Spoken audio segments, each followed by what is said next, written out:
Welcome to wish ಫುಲ್ ಅಡುಗೆ ಮನೆ. ಇವತ್ತು ನೋಡ್ತಾ ಇದ್ದೀರಾ ನೀವು ಮಾವಿನಕಾಯಿ ಅಂದ್ರೆ ಇವತ್ತು ನಾವು ಸ್ಪೆಷಲ್ ಆಗಿ ಉತ್ತರ ಕರ್ನಾಟಕದ ಒಂದು ಹಳಿ ರೆಸಿಪಿನ ಮಾಡ್ತಾ ಇದ್ದೀವಿ. ಇಲ್ಲಿ ನಮ್ಮ ಅತ್ತೆ ಇದ್ದಾರೆ.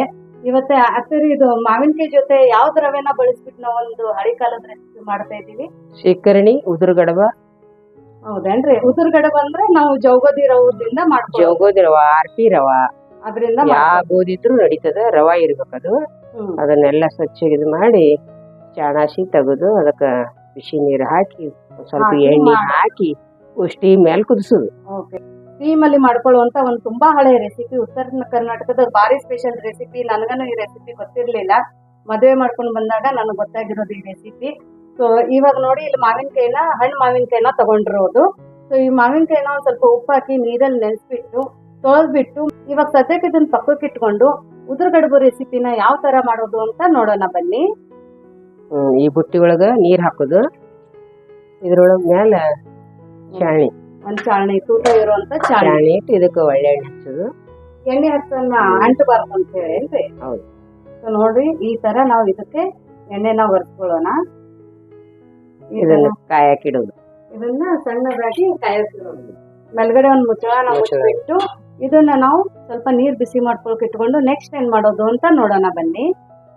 ನೋಡಿ ಇಲ್ಲೊಂದು ನಾನು ಮಣ್ಣಿನ ತಟ್ಟೆ ತಗೊಂಡಿದ್ದೀನಿ. ಅದ್ರೊಳಗಡೆ ಒಂದು ಮೆಜರ್ಮೆಂಟ್ಗೆ ಒಂದ್ ಕಪ್ ಅನ್ನ ತಗೊಂಡಿದ್ದೀನಿ. ಅದ್ರ ಒಳಗೆ ಇವಾಗ ನಾವು ಜೌಗೋದಿದ್ದು ರವೆನ ಹಾಕೋತಾ ಇದ್ದೀವಿ. ಇದಕ್ಕೆ ವೀಟ್ ಸೂಜಿನೂ ಕೂಡ ಅಂತಾರೆ. ಸ್ವಲ್ಪ ದಪ್ಪ ದಪ್ಪ ಇರ್ತೈತಲ್ರಿ ಸರಿ. ಗೋಧಿಯಲ್ಲಿನೂ ಸುಮಾರು ಬರುತ್ತೆ. ಅದ್ರಲ್ಲಿ ಇದು ಜವೆ ಗೋಧಿ ಅಂದ್ರೆ ತುಂಬಾ ಹೆಲ್ದಿ, ತುಂಬಾ nutritious recipe. So with measurement ಇಲ್ಲಿ ತೋರಿಸ್ತಾ ಇರೋದು ನೋಡಿ. ಇಲ್ಲಿ 1 ಕಪ್ ತಗೊಂಡು ಮೇಲೆ ಇನ್ನೊಂದಿಷ್ಟು 1/4 ಕಪ್ದಷ್ಟು ತಗೊಂಡಿರೋದು. ಸೊ ಅಷ್ಟು ಜವೆ ಗೋಧಿದು ರವೆನ ತಗೊಂಡಿರೋದು ನೋಡಿ. ಈ ತರ ಇರ್ತದೆ ರವೆ ವೀಟ್ ಸೂಜಿ. ಇದನ್ನ ಏನ್ ಮಾಡೋದ್ರಿ ಸರ್? ಈಗ ಇದಕ್ಕೆ ಸ್ವಲ್ಪ ಉಂಬೆ ಎಣ್ಣೆ ಉಪ್ಪ ಹಾಕಿ ಬಿಸಿ ನೀರು ಹಾಕಿ ಕಲಸೋದು ನೋಡಿ. ಇವಾಗ ಉಂಬೆ ಎಣ್ಣೆ ಅಂದ್ರೆ ನೀವು ಮನೇಲಿ ಯಾವ ಅಡುಗೆಗೆ ಎಣ್ಣೆನ ಬಳಸ್ತೀರಾ ಆ 2 ಸ್ಪೂನ್ ಅಷ್ಟು ಎಣ್ಣೆನ ಹಾಕೊಂಡಿರೋದು. ಉಪ್ಪು, ಸ್ವಲ್ಪ ಉಪ್ಪು, ಬಿಸಿ ನೀರು ನೋಡಿ. ಕುದಿಯ ನೀರನ್ನ ಹಾಕೊಂಡಿರೋದು. ಇವಾಗ ಸದ್ಯಕ್ಕೆ ಒಂದು 1/2 ಕಪ್ದಷ್ಟು ಹಾಕೊಂಡಿರೋದು. ಬೇಸಿಗೆ ಕಾಲದಲ್ಲಿ ಇದು ಫೇಮಸ್ ಅಲ್ರಿ ಸರಿ? ಫೇಮಸ್. ಶುಗರ್ದವ್ರಿಗೆ ಅದೆಲ್ಲ ಚೆನ್ನಾಗಿರುತ್ತೆ. ಅಂದ್ರ ಬಹಳ ಸ್ಟೀಮ್ ಮೇಲೆ ಕುದಿರ್ತದೆ. ಇದು ಅಷ್ಟು ಬಾಯಾರಿಕೆ ಆಗೋದಿಲ್ಲ.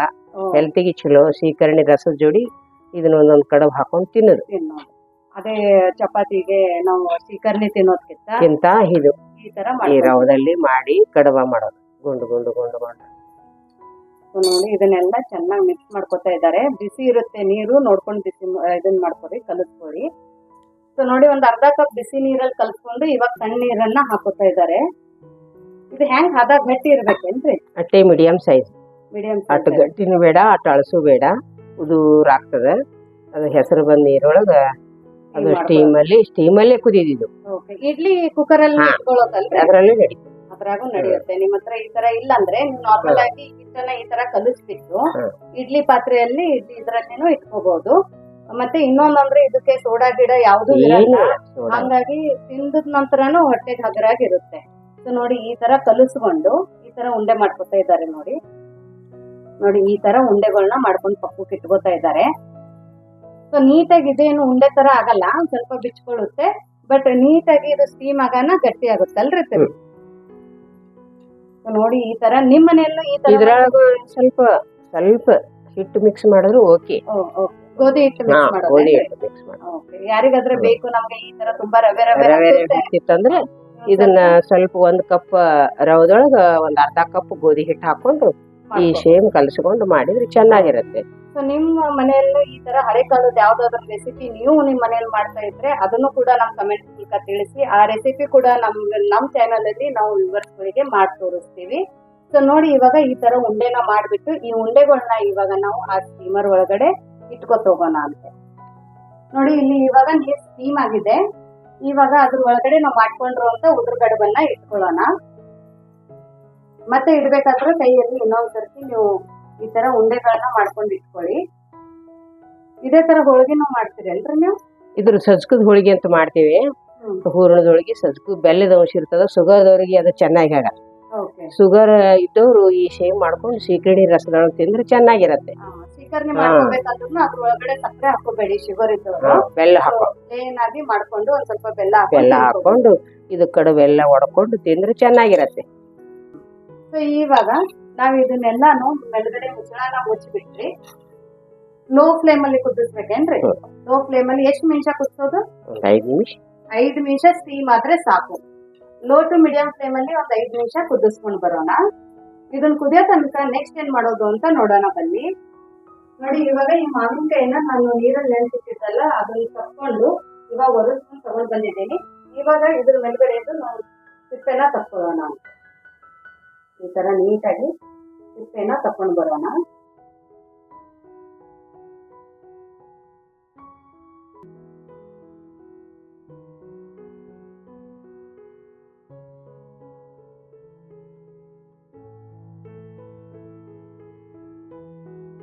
ಇದು ಈಗ ಸ್ಟೀಮ್ ಆಗಿದೆ.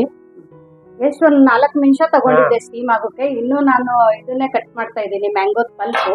ಅಷ್ಟ್ರಲ್ಲಿ ಇದು ಆಲ್ರೆಡಿ ಸ್ಟೀಮ್ ಆಗಿದೆ. ಸೊ ನೋಡಿ ಎಷ್ಟು ಚೆನ್ನಾಗಿ ಸ್ಟೀಮ್ ಆಗಿದೆ. ಇವಾಗ ಸ್ಟೋನ್ ಆಫ್ ಮಾಡ್ಕೊಳ್ಳೋಣ್ರಿ. ನೋಡಿ ಸ್ಟೋನ್ ಆಫ್ ಮಾಡ್ಕೊಂಡಿದೀವಿ. ನೋಡಿ ಒಂದ್ ಫೋರ್ಕ್ ಇಂದ ಚುಚ್ಚು ನೋಡ್ತಾ ಇದ್ದಾರೆ. ಚೆನ್ನಾಗಿ ಹತ್ತಿಲ್ಲ ಅಂದ್ರೆ ಕುದ್ದೋದಂಗಲ್ರಿ, ಚೆನ್ನಾಗಿ ಕುದ್ದಿದೆ. ಸೊ ನೋಡಿ ಅವಾಗ ಉದುರುಗಡಬು ಅಂದ್ರೆ ಕೈಯಿಂದ ಕಟ್ಟಬೇಕಾದ್ರೆ ಲೂಸ್ ಆಗಿ ಕೆಳಗಡೆ ಹೊಡಿತಾ ಇತ್ತು.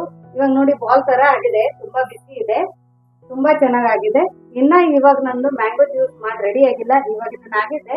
ನಮ್ದು ಮ್ಯಾಂಗೋದು ನಾವು ಶ್ರೀಕರಣೆ ಮಾಡೋ ತನಕ ಇದನ್ನ ಮುಚ್ಚಿ ಹಿಂಗೇನೆ ಇಟ್ಬಿಡೋಣ ಅಂತೆ. ಶ್ರೀಕರ್ಣಿಗೆ ನೆಕ್ಸ್ಟ್ ಏನ್ ಹಾಕೋದು ಅಂತ ನೋಡೋಣ ಬನ್ನಿ. ನೋಡಿ ಎಲ್ಲಾ ಪಲ್ಪ್ ತಕೊಂಡ್ ರೆಡಿ ಆಗಿದೆ. ಇವಾಗ ಏನ್ ಹಾಕೋದ್ರಿ ಇದ್ರೊಳಗ? ಸ್ವಲ್ಪ ಉಪ್ಪು ಹಾಕೊಳ್ಳೋಣ. ಇದು ಚಲೋ ಆರ್ಗ್ಯಾನಿಕ್ ಬೆಲ್ಲದಕ್ಕೆ ಇದು ಇಲ್ಲ, ಅದು ಆರ್ಗ್ಯಾನಿಕ್ ಹೆಲ್ತಿಗೆ ಚಲೋ. ಸಕ್ಕರೆ ಕಿತ ಹಾಕಿ ಗ್ರೈಂಡರ್ ಮಾಡಿ ಅರ್ಧ ಕಪ್ಪದಷ್ಟು ಬೆಲ್ಲನ ಜಜ್ಜಿಬಿಟ್ಟು ಹಾಕೊಂಡಿರೋದು, ಅದ್ರ ಜೊತೆ ಸ್ವಲ್ಪ ಉಪ್ಪನ್ನ ಹಾಕೊಂಡಿರೋದು. ಇವಾಗ ಇದಕ್ಕೆ ಒಂದ್ ಸ್ವಲ್ಪ ನೀರನ್ನ ಹಾಕೊಳ್ಳೋಣ. ನೋಡಿ ಒಂದ್ ಸ್ವಲ್ಪ ನೀರನ್ನ ಹಾಕೋತಾ ಇದ್ದೀನಿ. ನೀವು ಬೇಕಂದ್ರೆ ಒಂದ್ ಸ್ವಲ್ಪ ಕೋಲ್ಡ್ ನೀರು ಕೂಡ ಹಾಕೋಬಹುದು. ನೋಡಿ ಇವಾಗ ಇದನ್ನ ಈ ತರ ನಾವು ಬ್ಲೆಂಡ್ ಮಾಡ್ಕೊಂಡು ಬರೋಣ ಅಂತ. ನೀವು ಬೇಕಂದ್ರೆ ಮಿಕ್ಸಿ ಜಾರಲ್ಲಿ ಕೂಡ ಮಾಡ್ಕೊಳ್ಳಿ. ಬಟ್ ಈ ತರ ಮಾಡೋದ್ರಿಂದ ತುಂಬಾ ಚೆನ್ನಾಗಾಗುತ್ತೆ. ಹಾಗಾಗಿ ನಾನು ಈ ತರ ಇದನ್ನ ಮಾಡ್ಕೊಂಡು ಬರ್ತೀನಿ.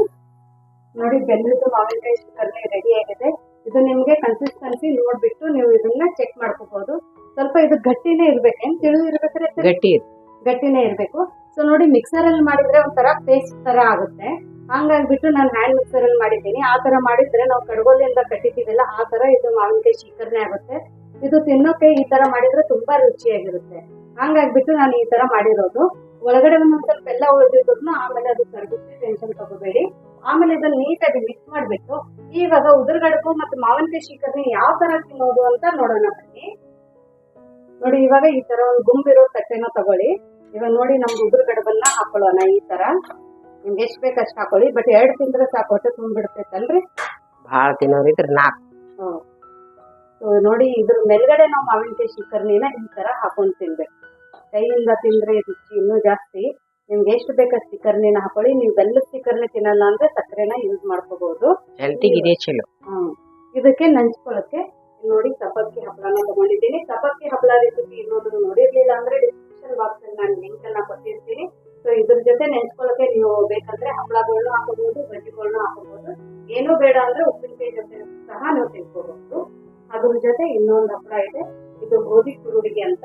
ಸೊ ಇದನ್ನು ಕೂಡ ನಾನು ಇದ್ರ ಜೊತೆ ನಮ್ಮ ಸೈಡ್ ಫೇಮಸ್ 2 ಹಪ್ಪಳಗಳು. ಹಂಗಾಗಿ ಇದ್ರ ಜೊತೆ ನಾನು ಇದನ್ನ ಸರ್ವ್ ಮಾಡ್ತಾ ಇದ್ದೀನಿ. ಹೆಂಗ್ ತಿನ್ನೋದು ಅಂತ ಇವಾಗ ನಮ್ಮ ಅತ್ತೆನ ಕೇಳೋಣ. ಸೊ ಇದನ್ನ ಈ ತರ ಕಡ್ದ್ಬಿಟ್ಟು ತಿನ್ನೋದು. ರಾಗಿ ಮುದ್ದೆ ಎಲ್ಲ ಈ ಸೈಡ್ ಜನ ತಿಂತಾರ, ಅದೇ ತರ ಸ್ವಲ್ಪ ರವ ಇರುತ್ತೆ. ಹಿಂಗೆ ತಿನ್ನು, ಚೆನ್ನಾಗಿ ಹತ್ತದ, ಹೆಲ್ತಿಗೆ ಚಲೋ. ಏನು ನೀರ್ ಕುಡಿಸಲ್ಲ, ಏನಿಲ್ಲ, ಸ್ಟೀಮ್ ಅಲ್ಲಿ ಕುದ್ದಿರ್ತದೆ. ಶ್ರೀಕರಣಿ ಕಡುಬು ತಿನ್ ನೋಡ್ರಿ ಕರಿ ಹುಳಿ ಹೆಂಗಿದೆ ಅಂತ ಹೇಳಿ. ಎಲ್ಲಾ ಚೆನ್ನಾಗಿದೆ. ನೋಡಿ ಇದನ್ನು ಮಾವಿನಕಾಯಿ ಶ್ರೀಕರಣಿ ಒಂದ್ ಸ್ವಲ್ಪ ಹುಳಿ ರುಚಿ ಇದ್ರೆ ಇದಕ್ಕೆ ಸೂಪರ್ ಕಾಂಬಿನೇಷನ್. ಸಕ್ಕರೆ ಇದೆಲ್ಲ ನಿಮ್ಗೆ ಹೇಗ್ ಬೇಕೋ ಆ ತರ ಹಾಕೊಳ್ಳಿ.